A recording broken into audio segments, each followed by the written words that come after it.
Hello दोस्तों, क्या हाल आपका। आशा करता हूँ अच्छे होंगे, स्वस्थ होंगे। तो आप जिस तरह से सीजीएल की नोटिफिकेशन और उसमें क्या क्या चेंज हो सकते हैं उसका इंतजार कर रहे हैं। कहीं ना कहीं आपकी जो तैयारी है वो बहुत अच्छी है, लेकिन उससे पहले जो सिलेक्शन पोस्ट 13 उसकी कितनी वैकेंसी है और आपका सिलेक्शन शायद उसमें भी हो जाए, क्योंकि आपको वो ये आइडिया रहेगा कि उसमें जिस तरह के एग्जाम में क्वेश्चन आएंगे वो कहीं ना कहीं सीजीएल में रिपीट हो सकते हैं, मतलब उस टाइप के क्वेश्चन हो सकते हैं और आपको आइडिया लग जाएगा कि एग्जाम पेपर किस लेवल का और किस तरह का आ सकता है। तो अगर आपका देखिए, सबसे इंपॉर्टेंट पॉइंट तो ये है, चाहे 2025 में आपको कोई भी एग्जाम देना हो, लेकिन 2025 का सबसे पहला एग्जाम किसका है? सिलेक्शन पोस्ट का।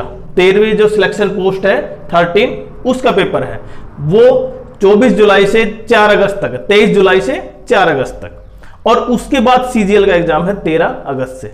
लेकिन जब आपको यह पता चल जाता है कि पेपर का लेवल किस तरह के क्वेश्चन आ रहे हैं तो आपको आइडिया लग जाएगा कि किस तरह। इसलिए सबसे इंपॉर्टेंट पॉइंट कि जिनको सीजीएल का फॉर्म फिल करना है ना, वो जरूर क्या करें, पहले सिलेक्शन पोस्ट का फॉर्म फिल करें, उसका पेपर जरूर दें, उससे आपको आइडिया लगेगा। और ये सबसे इंपॉर्टेंट पॉइंट है कि 2024-25 में आपको सिलेक्शन के लिए आपको कहीं ना कहीं ये काफी बेनिफिट करेगा। और सबसे इंपॉर्टेंट है कि 2025 में सिलेक्शन पोस्ट की कितनी वैकेंसी आ सकती है।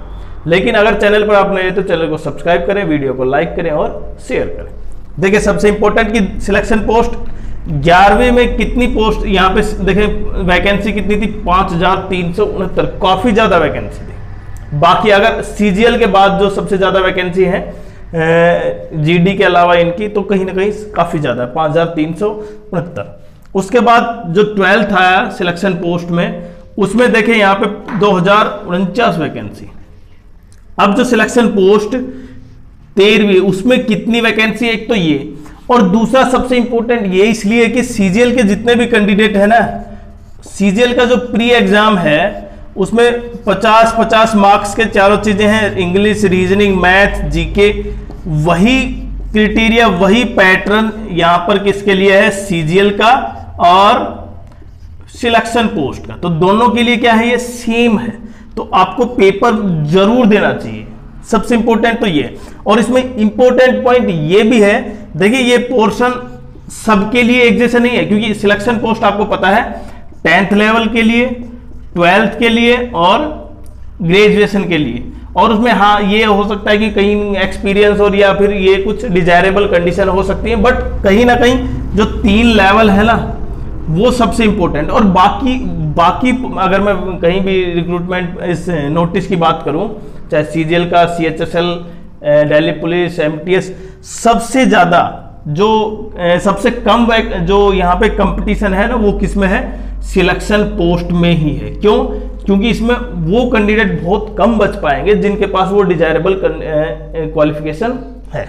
तो सबसे पॉइंट तो ये कि आपको जो सिंपल सा एक तरीका है ना, सीजीएल का जो एग्जाम दे रहे हैं, तैयारी कर रहे हैं, वो क्यों आपको किस में यूज हो जाएगा? ग्रेजुएशन लेवल का जो प्री एग्जाम होगा, मतलब कंप्यूटर बेस्ड जो इसका टेस्ट होगा पहला, उसमें आपको बिल्कुल आइडिया लग जाएगा कि किस तरह का सीजीएल का हो सकता है। अब मेन पॉइंट पे आते हैं कि इसकी कितनी पोस्ट है। देखिए, लगभग 5369 कितनी थी 11वीं में, 12वीं में 2049 और 13वीं में अब की बार जो जिसकी पोस्ट का, जिसका नोटिफिकेशन का है 2 जून को है। और आपको ये पता है 23 जुलाई से 4 अगस्त तक इसका क्या है? पेपर है। और उसके बाद 13 अगस्त को किसका है? सीजीएल का है। तो केवल यहां पे 9 दिन बाद आपको क्या है? सीजीएल का है। तो आपको कंफर्म आइडिया हो जाएगा किस तरह का एक अच्छा सा मॉक टेस्ट होगा वो। और वो एक क्या होगा? काफी रियली मॉक टेस्ट होगा। मॉक टेस्ट तो आप लगा रहे होंगे, लेकिन जो पेपर देंगे आप ये सिलेक्शन पोस्ट का, ग्रेजुएशन लेवल का, चाहे सीएचएसएल लेवल का, 12th लेवल का, आपको बिल्कुल आइडिया लग जाएगा। इसलिए मैं जो जिनका सिलेक्शन नहीं हो रहा ना, वो ये दोनों को भरे, 12th का भी और ग्रेजुएशन का भी, जिससे आपको जो सीजीएल और जो ग्रेजुएशन लेवल का है वो आपको बिल्कुल आइडिया हो जाएगा। अब इसकी पोस्ट की बात करूं, कितनी वैकेंसी आ सकती हैं, तो लगभग 3000 प्लस वैकेंसी की बात सामने आ रही है कि अब की बार 2025 में जो सिलेक्शन पोस्ट है उसकी वैकेंसी 3000 प्लस के आसपास है। तो लगभग देखिए 3000 प्लस ये है, लगभग 17000 प्लस हो चुकी हैं सीजीएल की। और लगातार वैकेंसी आप देख पाएंगे कि 2025 में आपके पेपर भी लगातार हैं। ये आपको पता है कि लगभग 1 से 1.5 महीने में 3 से 4 पेपर है, जिसमें CGL, selection post, CPO, CHSL। तो बहुत ही इंपॉर्टेंट आपके लिए ये जो पीरियड है ना, ये 3 से 4 महीना अभी से स्टार्ट करने के बाद वो है, इसलिए अपनी पढ़ाई पर पूरा फोकस करें। बाकी यहाँ पे देखें अलग अलग पोस्ट के मैंने बताया ना, 10th के लिए, 12th के लिए और ग्रेजुएशन के लिए अलग अलग पोस्ट होंगी। टेक्नीशियन, अच्छा इसमें ग्रेड पे 7 तक भी जा रहा है भाई, ग्रुप ग्रेड पे लेवल 7, 6, 5, 4।